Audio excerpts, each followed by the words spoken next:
The book then began to go out across the United States. And the first person out here in California got a copy of this book. Read it, studied it, did what it said, recovered from alcoholism, started a group called Alcoholics Anonymous. The first person in Arkansas got a copy of this book, read it, studied, did what it said, recovered, started a group called Alcoholics Anonymous. Now the growth of the fellowship began to come from the book, Alcoholics Anonymous. Now as the fellowship began to grow and get bigger and bigger and bigger, they began to notice something that the first 100 didn't have. They began to notice the great power of a fellowship of people who have escaped from a common problem. Now, the first 100 didn't have that. They only had 100 people, period.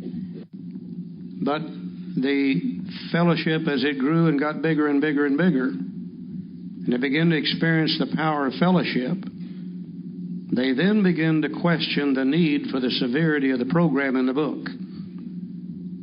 And they said, do you mean we really have to turn all of our will and our life over to the care of God as we understand Him? Couldn't we give Him the drinking and keep the rest? Do you mean we're going to have to share all of our life story with another human being? Hell, God already knows about it. We know about it. Why tell somebody else? They begin to say, you mean we have to have God remove all of our character defects? Hell, we won't have any personality left if He does. And they begin to talk about, do you mean we have to make amends to all those people we've harmed? And they begin to say such things as, well, maybe we don't need to do every bit of that. Maybe we could take some of it and leave some of it. Maybe we can do it cafeteria style. Pick what we want and leave that we don't want. And then along about that time came the great advent of the treatment centers. Now, please don't get us wrong. We have nothing against the treatment center. They serve a worthwhile purpose. But in the treatment centers, people begin to hear some other type of words and some other languages. They begin to go into a group therapy thing, and they begin to sit around the tables and talk about their problems. And they begin to develop such terms as the dysfunctional family. And they begin to use such words as chemical dependency. And they begin to talk about significant others. And they begin to discuss meaningful relationships. And they begin to talk about dysfunctional sex. And they begin to talk about this and they begin to talk about that. And the program in a treatment center wasn't like the program in the book Alcoholics Anonymous. Well, naturally, the new people from the treatment centers coming into AA wanted to talk about what they knew to talk about is what they had learned in other places. And slowly, the program and the fellowship began to change. And as the years went by, it began to change more and more and more. And they began to talk about significant others. And they began to discuss meaningful relationships. And they begin to talk about dysfunctional sex. And they begin to talk about this and they begin to talk about that. And the program in a treatment center wasn't like the program in the book Alcoholics Anonymous. Well, naturally, the new people from the treatment centers coming into AA wanted to talk about what they knew to talk about is what they had learned in other places. And slowly, the program and the fellowship began to change. And as the years went by, it began to change more and more and more. We like to refer to those meetings as group depression meetings. You go in there feeling pretty good. Halfway through the meeting, you might as well just go ahead and blow your brains out. Hell, it's not even worth living any longer. So what we're going to talk about this weekend is not the program and the fellowship of Alcoholics Anonymous today. We're going to talk about the program in the book Alcoholics Anonymous that the first 100 used, which has never been changed. And so what we're going to do this weekend, as Charlie said, we're going to talk about the fellowship that's in the program called Alcoholics Anonymous. And we're going to ask each and every one of you to go back to your groups and listen to the conversation that you hear around the tables and see how closely it tallies with the program that's in the book called Alcoholics Anonymous. And if it doesn't, we suggest you do something about it. The newcomer comes in here, and they want to talk about the only thing they know to talk about. And too many of we older members have said, well, we can't identify with those people anymore, so we're just going to stay home. And we've abdicated our responsibility for Alcoholics Anonymous. We've turned it over to the sickest of the sickest, who are the newcomers. And then we stand back and say, look what they're doing to our AA. No, I think that's our responsibility, to be sure that every newcomer that walks in the door, that we tell them that stuff you've learned, wherever you learned it, is probably good information, but that is not AA information. Here's AA information. And we start talking about the program of recovery in the book Alcoholics Anonymous. And we take them by the hand, and we lead them through this program of recovery so they can have a spiritual awakening also. I think they call that sponsorship. And that's sorely, sorely lacking in AA today. But I think that's our responsibility. It's not the responsibility of the new people. It's the responsibility of we older members. And we need to stand up and stand pat and insist that in our meetings we talk about alcoholism, recovery therefrom, the program in the book. And I'll just bet you we can see more people recover from alcoholism. Now, we're not going to preach anymore. That's all the preaching for this entire weekend, I guarantee you. Now that we know a little bit about the history, let's go back to the table of contents. Let's look at it for just a moment. And let's see if we can see the same pattern in this book that the first 100 used. This book is laid out in a particular manner to bring about certain ideas. Each chapter is very, very important. Each page is very, very important. Each paragraph is very, very important. One paragraph leads to the next, and the information in that paragraph and that page leads to the next. And that's the way it goes in this book, Alcoholism. Everything is important, and it's laid out in a certain sequence to bring about certain ideas. Most books have three particular goals, especially this one does. And the first goal in this book, it tells us what the problem is. That's the goal number one. And they're going to use the doctor's opinion and Bill's story basically to tell us what the problem is. And then the second goal is going to be the solution. They're going to give us a solution to the problem that they described. And they know we're going to have problems with that solution just like they did. So they're going to talk chapter 2, there is a solution. Chapter 3, more about alcoholism. The solution has to do with spiritual matters, and they know we're going to have some of those problems. So they wrote down chapter 4 called We Agnostics for those of us who had problems in that area. Then the third goal is actions necessary for recovery. And we're going to begin with how it works in chapter 5. And chapter 6 is into action. Chapter 7 is working with others. So this book is laid out in particular reasons to bring about certain ideas all the way across, all the way through the book. And that helped me in study the book. I hear people today talking about going to a step study meeting, and they're always referring to studying the steps out of the 12 and 12. But if you'll notice that these chapters correspond with the steps also, and anytime you're studying the big book, you're studying the steps of Alcoholics Anonymous. In that doctor's opinion and Bill's story, we're going to see nearly all the information, a little bit of it in chapter 2 and 3, but most of it will be in the doctor's opinion and Bill's story. We'll be able to see everything that we need to in order to see what our problem really is. And we'll be able to see where we're absolutely powerless over alcohol and our lives have become unmanageable. And really, that's step one. Step one, if we wanted to boil it down to just one word, would be powerless. Then when we can see that powerless condition, then obviously the answer to that's going to be power. And remember, Ebby told Bill it has to be the aid of a power greater than human power. So through chapters 2, 3, and 4, we're going to be able to see that power, and we're going to get some new information about spirituality, so we'll be able to come to believe that maybe that power could help us also. And there we're dealing with step 2. That's the power. We came to believe that a power greater than ourselves could restore us to sanity. Well, if we know we're powerless, and we know we need the power, then the only other thing we need to know is how do you find that power? And that's what chapters 5, 6, and 7 are about. There we will see the last 10 steps of Alcoholics Anonymous. And if we follow them, we will have a spiritual awakening. We will have found the power, and we're no longer powerless over alcohol. I read this book for years before I saw that sequence. The same identical sequence that Bill and Bob and the first 100 had to know. What is the problem? Step 1. What is the solution? Step 2. What is the program of action necessary to find it? Steps 3 through 12.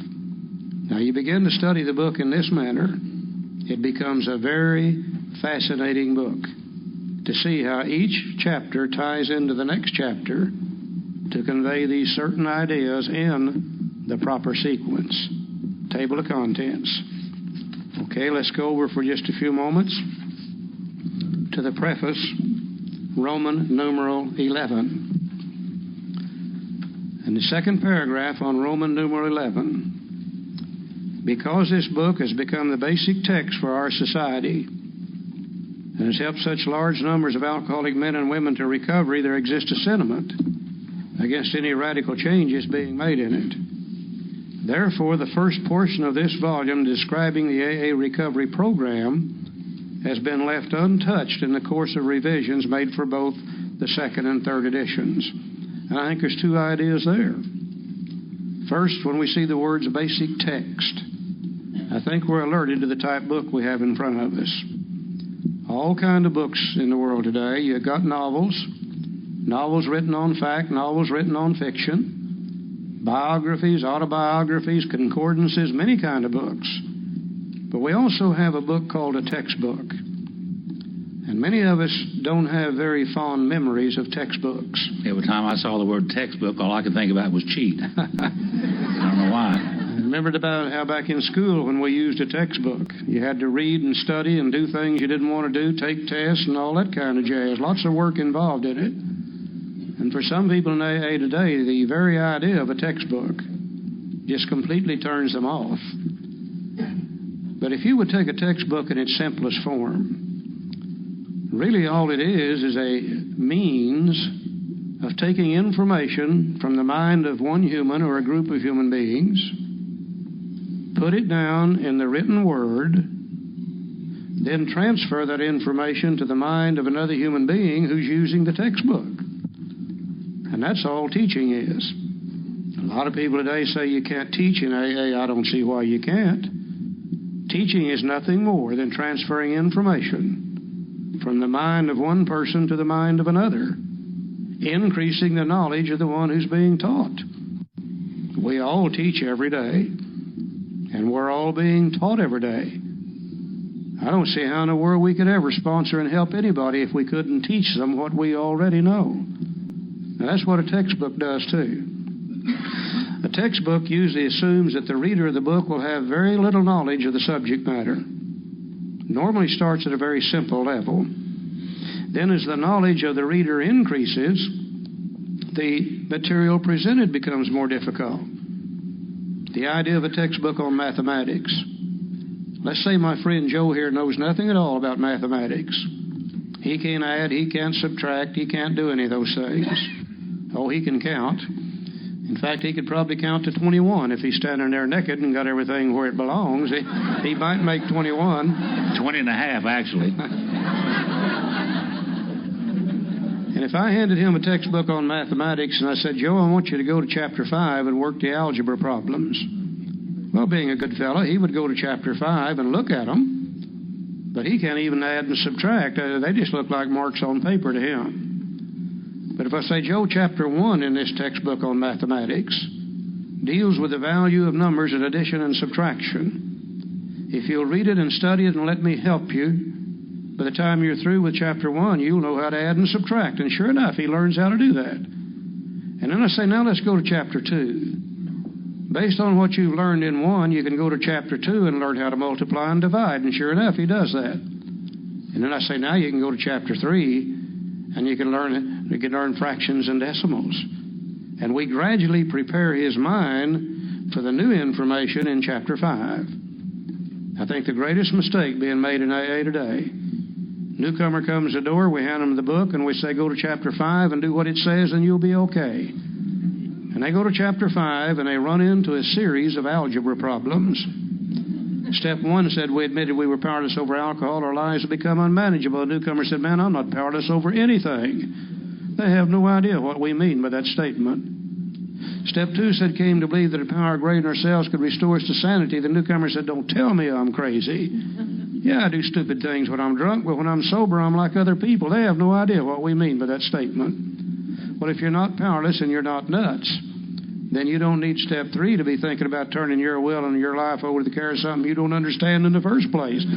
We present them with an impossible situation. If we can do nothing else this weekend, I hope we're going to be able to get over the idea of the value of the doctor's opinion in the first 4 chapters. There is where we learn what the problem is. There is where we learn what the solution is. That prepares us for chapter 5.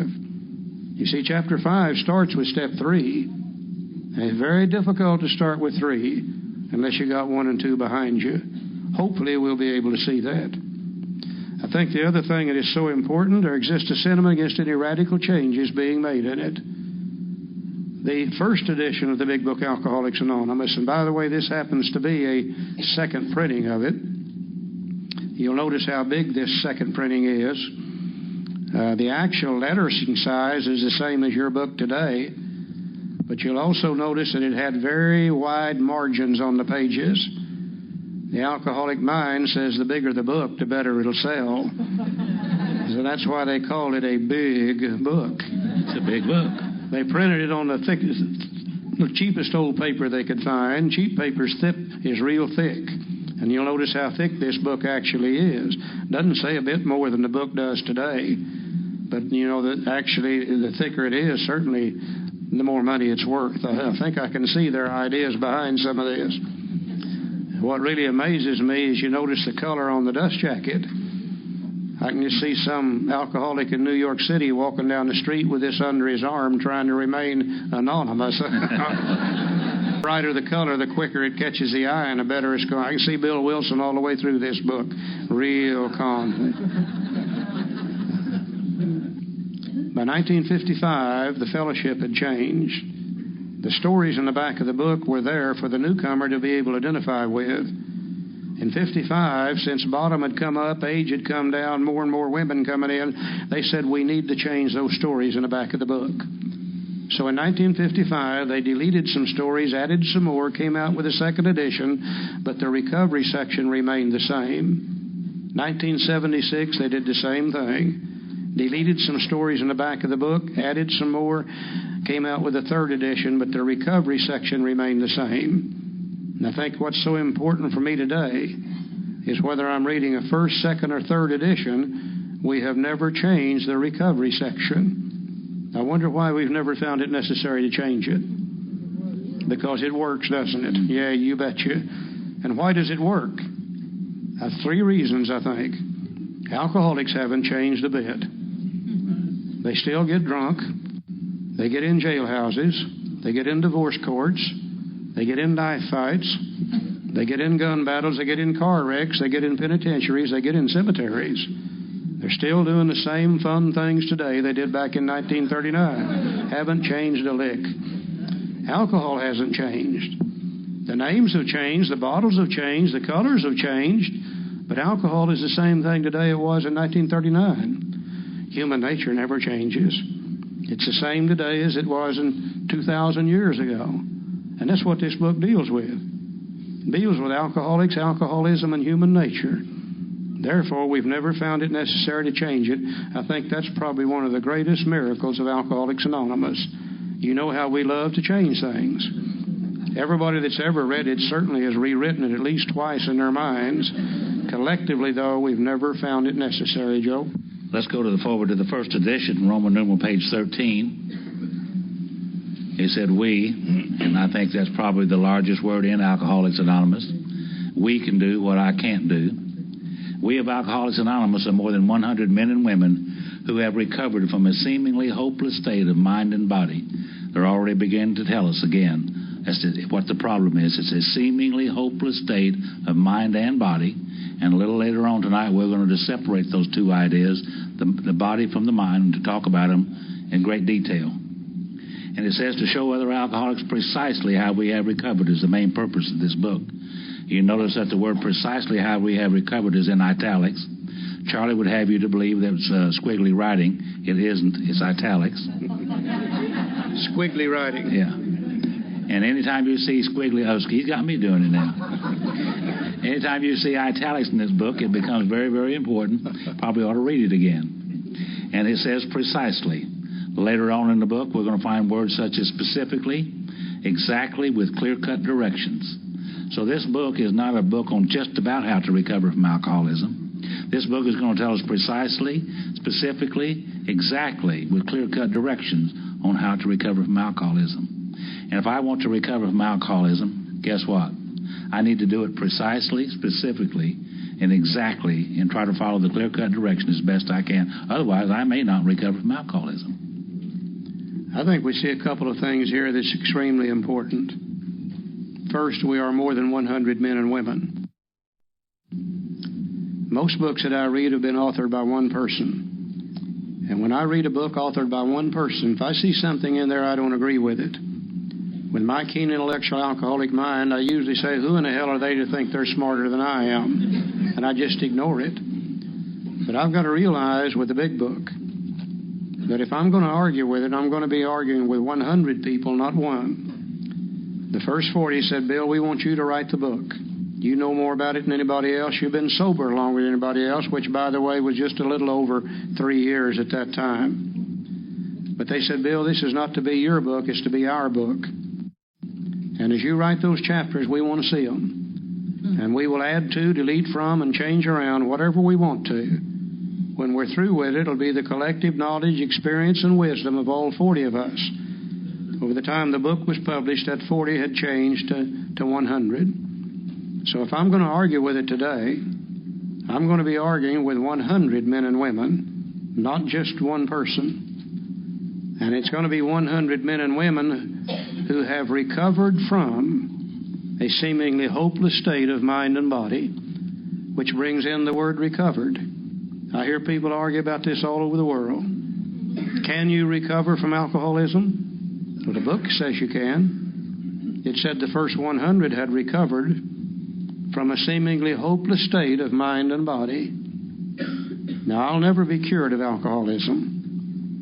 I will always have the physical allergy. I'll never be able to safely drink alcohol again. But before I came to AA, not only could I not drink it safely, but I couldn't keep from drinking it.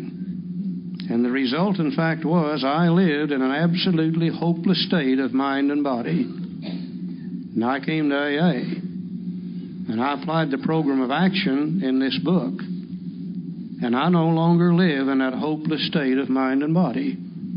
I still can't drink, but by golly, I can stay sober. I'll never be cured of alcoholism, but I have recovered from a state of mind and body known as alcoholism. And you're going to see the word recovered and recovering all the way through the book, several times. I think that's important. The other thing that is so important is to show other alcoholics precisely how we have done that. You know, if I went to an AA potluck meeting, and let's say you've made a strawberry cake, which happens to be my favorite kind of cake. Just in case you're going to make it. If you ever make me one, that's the kind I like. And I bite into that cake, and God, it's just perfect. The texture's right, the taste is right, everything's just right about it. And I say, who made this cake? Well, you'll probably say, I did. And I'll say, would you tell me how? And you say, yeah, I'll be glad to. And you'll sit down and write out for me a precise, specific, clear-cut set of directions on how to make that cake. You'll tell me the ingredients to put in it, the quantity of the ingredients, the sequence in which to mix them together, the temperature at which to bake it, and how long to bake it. Now, if I take your instructions in my kitchen and I follow them precisely as you've laid them out, when that thing comes out of the oven and cools off and I bite into it, I think I can expect it to taste exactly like your cake tasted. But if I get your directions in my kitchen and my keen intellectual alcoholic mind starts working, It may say, well, I'm not sure about 6 eggs. Maybe we ought to just put 4 in there. Instead of 2 cups of sugar, I believe it would be better with 3. Instead of baking it at 375, surely 4 1/4 would be better. Instead of baking it for 18 minutes, I need to bake it for 25. Now, when it comes out of the oven and I bite into it, you betcha I'm going to be biting into a piece of cake. But I wonder how closely it would resemble your cake, which was my reason for making it in the first place. A precise, specific, clear-cut set of directions on how to recover from alcoholism.